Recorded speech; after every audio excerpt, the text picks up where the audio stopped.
David, this week we've got the Silverado. There's three in the lineup altogether. This is the one with the Z71 pack, and it's the on-road friendly model, the Silverado by Chevy.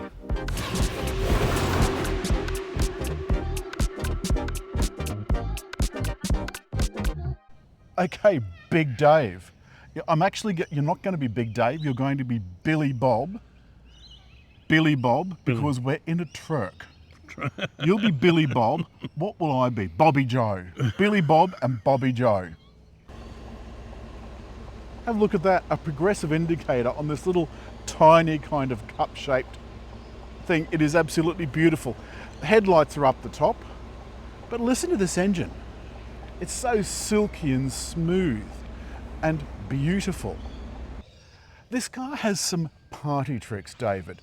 First of all, this is the luxury road-going version, and the range is about $130,000 to $163,000.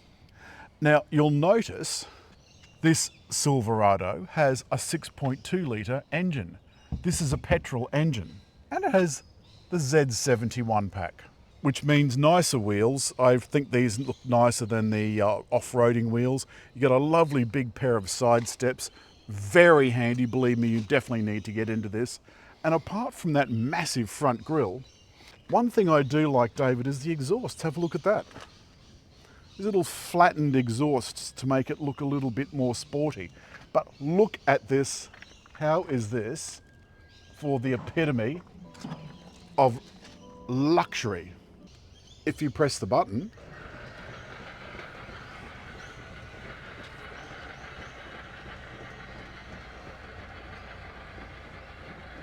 it does take quite a while, doesn't it,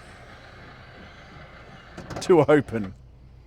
But the really amazing thing is that if you want to put something in the back and give it a bit of a load, you just have to lift it up part of the way and it goes up by itself electrically.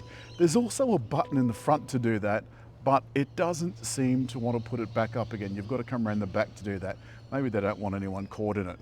We often say this about these big utes. Now remember, this is a full-size ute as opposed to Hilux, although their full-size aren't as big as this. Some say they're medium size. Look at the height. I'm nearly 6 foot. Look at the height of the top of that. And when I open this, look at the height of the loading lip. That's a long way off the ground. But as if the back wasn't high enough, have a look at how big the front is, how tall the front is. I mean, it's coming up to kind of just under my chest.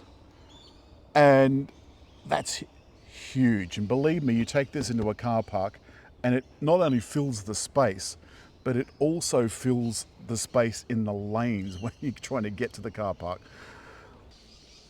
The back door, as David pointed out, the step becomes particularly handy, the back of the front step, to get into the tub.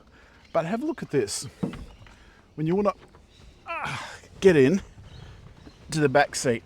So this seat is set for David to be a passenger because he's been chauffeured by yours truly. Have a look how much legroom I've got. That is absolutely extraordinary. We've got heated seats in the back. We've got another couple of USB ports, some vents, and under the seats there is some storage space. Billy Bob's just got in the driver's seat. I like this very much. There's a lot of space in here. Look at this fabulous design. That is really amazing. This enormous, got to be 12 inches here in the driver's display. Another 12 inches here. So you've got 12 inches, I'm just measuring. You've got a big one in front of you. Measure 12 inches, but you know, there you go. The Apple CarPlay is wireless. This is a lovely system. It's so easy to use. You can divide the screen off here. The driver screen, you can tell it in what order you want information to be displayed there. And the same goes for the head-up display, which is also full color. There's a second glove box here. Another big glove box down below. And in the center console, some cup holders and the gear selector. We'll talk about that in a minute because these paddles are not for selecting gears. No. As you'd normally think. And there's a big lock box in the middle, and a wireless charger. The air conditioning is nice and simple, and we've a tailgate button there. This is typically simply laid out, and I tell you what, David, I like having some proper buttons, some proper physical buttons for some controls. Including a volume. Hurrah! On the back of the steering wheel, notice there are volume controls and channel selection controls that David's showing you now. David, I commented on these beautiful little bits of sculpture just here near the speaker that reminded me very much of the Chevrolet Corvette that we had last week. All right, Billy Bob. Now, pulling it into gear is fine, but sometimes if you're a bit nervous, you might say, have I got it right? But that triggers you to low. And what does low do, David? It means you take off and then you're controlled speed because it won't go any faster. That's right, and that's what's controlled with these things. Oh. You can, so if you take off in one, it will go up. So this is a 10-speed auto, so you might limit it to say 5 or 4. Toyota have got a dial. I think a dial would be cleverer, and those would be better off for manual gears. Anyway, come on, Billy Bob. Maybe I could be called Jethro. Jethro and Billy Bob. Yeah, Jethro. I like Jethro better. Jethro, and you're Billy Bob. I'm Billy Bob. Well, come on, Billy Bob, up this hill. The great thing about this is torque is wonderful, and so a hill is nothing. But down below you'll notice that there's no mode button because that's over on the dash. I assume they think you'll never ever use it because it's got a normal mode, a off-road mode, and a sport mode. Reach down and pop it into sport mode. Just give it one turn to the right. Oh, okay. Mode, give it one turn. Yeah. Right. Now, sport. Put that foot down. We're just going to call him Billy Bob. What was the name of those people that had the red car in that old American show? That's what you look like. One of those. Dukes of Hazzard.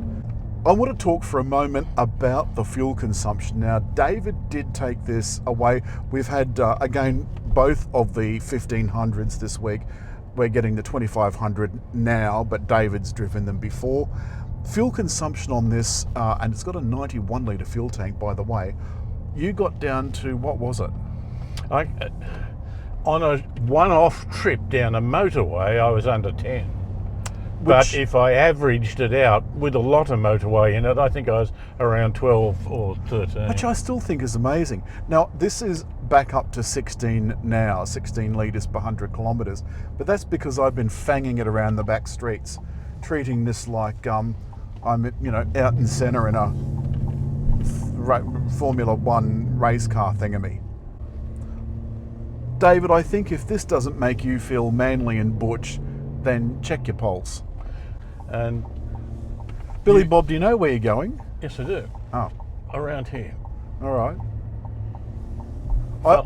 I'm not convinced that Billy Bob knows where he's going. Oh no, I haven't mentioned the hairy-chested tradies aside. I'm still a little You've lost concentration. I have. I want to point out that the electronic rear view mirror I like, but Billy Bob doesn't like very much. If we had a camera, why don't they put it here? Why don't they put the screen there? Why would you want it there? Because well, from my point of view, I can read it easier. It's bigger. But this is where you would look to expect to see that view. You don't expect to see that view here. No, but I can adjust. You haven't been able to adjust to anything else. Darwin's theory of the survival of the fittest is not survival of the biggest, it's those who can adapt. Nonsense, he said, the bigger you are, the better. And I think he was talking about... Well, that didn't work with Neanderthals. They were bigger than us. How do you know how big they were? They were. They were proved to be. They actually had fairly sizable brains. Oh, I wasn't talking about their brains. Jesus, you are really not on the ball today, are you? I'm in a philosophical mood. And you aren't quite wide in the lane. These lanes aren't particularly wide at the best of times. And we do feel like we're taking up a lot of it. Not a car to comfortably drive across the Harbour Bridge in Sydney. I've done that a lot, of course, and to be honest with you, once you've done it once, it's absolutely fine. It's doing it for the first time that's terrifying.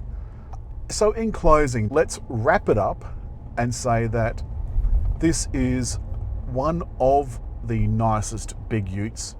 I think they're all of an ilk. Again, a little bit of extra information. This is remanufactured here in Australia by GMSV.